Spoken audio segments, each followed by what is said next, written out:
You need to become a narcissist yourself to stop attracting people like that in your life and actually open yourself up to attracting emotionally available friends, partners, colleagues, boss at your job, so on and so forth.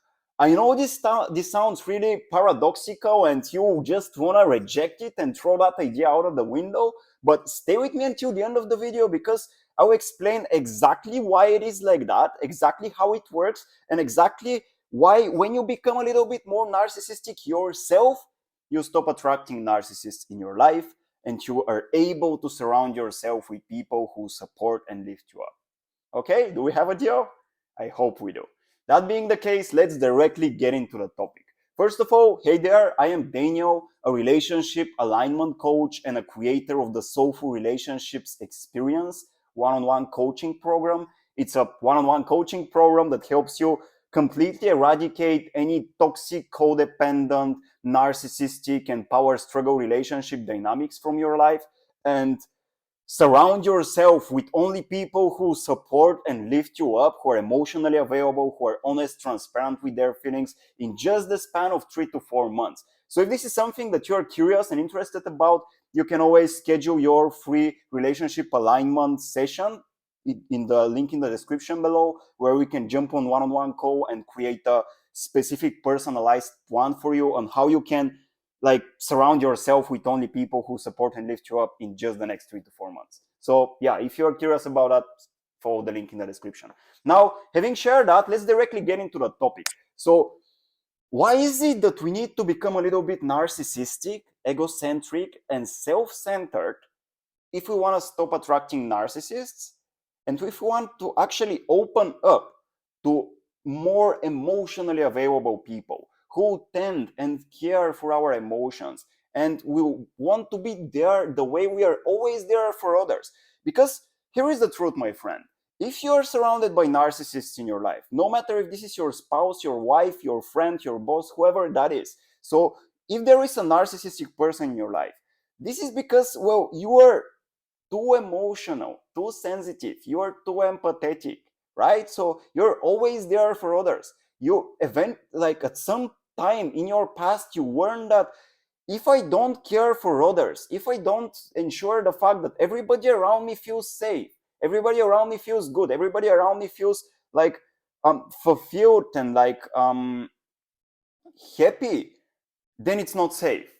So since we have learned that idea from our childhood, and this is something that every empath goes through, in a way, empathy, looked from a certain perspective, it's a trauma response. Since we do not feel safe in our own bodies, we always want to be there for others. We always want to care for others. We always want to tend for other people's needs. We always want to compromise our own needs and boundaries so that we can ensure the fact that other people feel good. And if they feel good, then and only then we can feel safe in our bodies. Now, this is a really toxic, really destructive belief that every empath holds. And every empath who isn't healed yet and who is still attracting narcissists in their life. So now, knowing that this is the case, and let me know if this is true, let me know if you found something like that to be true in your life, let me know in the comments. But knowing this to be the case, well, how we can reverse it? We can reverse it by accepting that you are also as valuable as everybody else you are trying to help. Because I know you have a really decent heart. You always want to help everybody you can, right? But think about it this way. You're always in a relationship with yourself. You cannot deny that. So if your cup isn't full, if you don't feel fulfilled by yourself just because you are, and you try to help others while your cup isn't full, then you just try to fill a hole within you by trying to help other people, and then you just put yourself in a codependent relationship with them, which makes you attract narcissistic people, right? It makes sense. So the moment you start becoming a little bit more narcissistic, a little bit more egocentric, a little bit more selfish, self-centered, the moment you start to demand what you want from others, how you want others to treat you, The moment you start sharing your boundaries with them, where are your limits? What do you not tolerate any longer? For example, sharing that I don't want to develop this relationship further if you're not willing to be honest. We can just stop it right now. This is a boundary I have. This is a need I have. I want people around me to be honest. Now, if you're not being honest, we cannot go forward. If you're not willing to listen to my needs, well, again, we cannot go forward. So this is what I mean by becoming a little bit more selfish and narcissistic. Because, again, the same attitude you have when somebody around you is emotionally hurting and you want to tend for them, you want to care for them, you want to help them feel better. Imagine if you had the same attitude towards yourself. This means that you would become a little bit selfish, I know, and you're maybe a little bit afraid of that idea.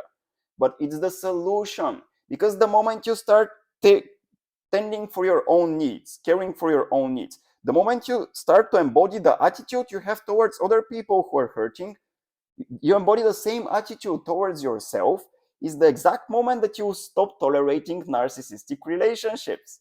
It makes sense, right? Because narcissists only care for themselves, and they're willing to use and manipulate and control and dominate, and they only care for their agenda. They always have some agenda in the back of their mind when they're in a relationship with you, and they always think about themselves. And since you not only, but mostly think about others, well, then you attract each other. It's like the perfect match. And the moment you start to not only think about others, but also think about yourself, the moment you connect to your boundaries, the moment you start to express transparently your needs, your limits, is the exact moment that these people will, in a way, become a little bit overwhelmed by you, and they'll start living your life. And this is the same moment when more emotionally available people who have already learned to be self-sufficient will start entering up in your life, because now it makes sense, because now it's like you're not only caring for others, you're caring for yourself.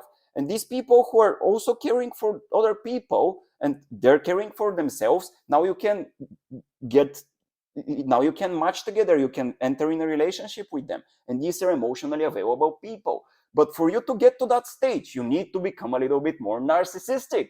I know this sounds really paradoxical, my friend. It might not be the easiest thing to accept, but it's the solution.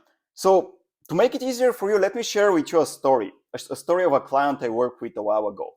So it was this woman that was just leaving a relationship, a really toxic and destructive relationship with a covert narcissist she was tolerating that relationship for 10 years, and it was really crazy. This guy was spying on her. He was and they're not living together anymore, but this is the moment we started working together. So he was spying on her. He wanted to take her home. He wanted to take everything from her when she made the decision to divorce him. And they even got to a lawsuit that they needed to pass through to achieve that divorce, to go through that divorce. And this is the moment we started working together. And so I told her, okay, now if you take a while to investigate your belief systems that made you attracted to this guy, and then start working on those belief systems, meaning that you start to, instead of projecting that he's the perpetrator and assuming yourself to be the victim of his perpetration, of his aggression, emotional torture, so on and so forth, what if you started taking responsibility of your own feelings? What if you started healing? What if you started looking at your limiting beliefs? And so by inquiring, she understood that she had the fear of conflict. This was a really intense belief that she was holding. She was afraid that she was a bad person if she didn't help everybody she could around her. And so she needed to take responsibility of that belief. And so by investigating her belief systems, now she was able to start taking care of herself instead of relying on somebody who was just using her. And so eventually she realized that she can also start to communicate her needs and boundaries.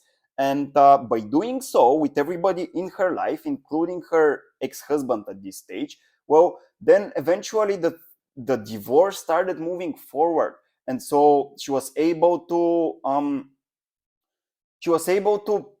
to move to a separate place which was not dependent to her ex-husband any longer, with her kids. And so now she was free from him. Now, instead of feeling hurt by him and instead of feeling like a victim, she started feeling empowered that he has the relationship she had with him has taught her how to become more self-sufficient, more self-centered, more like narcissistic, more egocentric. The way that In the exact way that she was helping everybody else, now she started helping herself. And so now, instead of her abandoning herself, which is what she was doing back at her life back then, now she started taking care of herself the exact way she's taking care of others. And so a couple of months passed by doing that, by expressing her needs, by investigating her limiting beliefs, letting them go, setting her boundaries everywhere she was still surrounded by people who were not with whom she didn't have mutually beneficial relationships. Eventually, she started meeting emotionally available men and she started going on dates with them. And now she's dating somebody who is like a really decent man. But this took a while. She needed to become a little bit selfish. And now, actually, when she started going on dates, she's really selfish. She's really self-centered. She's expressing exactly what she wants, exactly what she's not willing to tolerate. And she's sharing all that from the get-go. From the beginning, because she knows that if I don't do that, I have the chance to put myself in a same position in which I was before, which I don't want anymore. So this is what I mean by telling you that you need to become a little bit more narcissistic. This is the only way you will free yourself from attracting narcissists in your life. As paradoxical as this sounds, this is the solution, my friend. So tell me, what stops you? Like, what is it that makes you still attracted to narcissists? That makes you want to perpetuate the relationship you have? Why don't you want to stop it? Why don't you want to go no contact? Why wouldn't you go no contact? By the way, I have a no contact video of like the three or four stages you pass through when you go no contact with a narcissist, because it really isn't an easy journey. For sure it isn't. And you need to be prepared if you want to do something like that. So you can find it in the description below. But this again is the solution. The moment you become a little bit narcissistic is the moment you stop judging narcissism. The moment you stop seeing it as something so special that you intuitively and unconsciously feel attracted to. And these people, they'll just won't have any power over you any longer. And when this happens, they'll just let go of you. They'll find another victim that they can, I don't know, suck their energy from. So, but you wouldn't be that person, because now you're powerful. Now you're becoming empowered. Now you're not willing to compromise your own values, needs, and boundaries for others and to always people please others. No, now you're having firm boundaries. And now you're expressing your needs and being transparent. And narcissists just can't exist in such kind of dynamics. They'll just move, they'll just leave. This is the solution. So anyways, this was what I wanted to share, because now if you're starting on this journey, well, I have a couple of resources I want to guide you through. First of all, in the description below, you can find the 3-question healthy boundaries framework. It's a process that I use with my personal clients that you can apply to yourself. It's like some really specific questions and ways to contemplate on them that will help you connect with your boundaries. So this is the first thing you want to do, because again, your boundaries is what will repel narcissists. And now if you want to go deeper in that topic, I don't want to make this video like really long. You can check out, I have a whole playlist on narcissistic, on like dynamics between narcissists and empaths and how they work. So you can find it again in the description.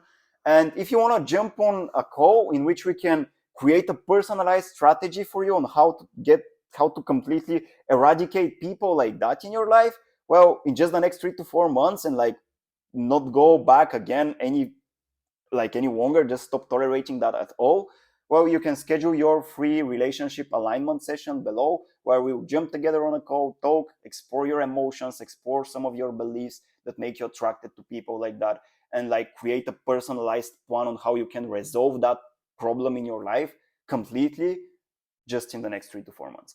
Now, that being the case, I want to thank you so much for watching and staying with me till the end. If you found this video helpful, and I trust you do, like it, comment down below. If you're triggered and you want to, like, I don't know, judge me or something, again, do this in the comments, because I know this, it's I should probably put a trigger warning at the thumbnail of this video.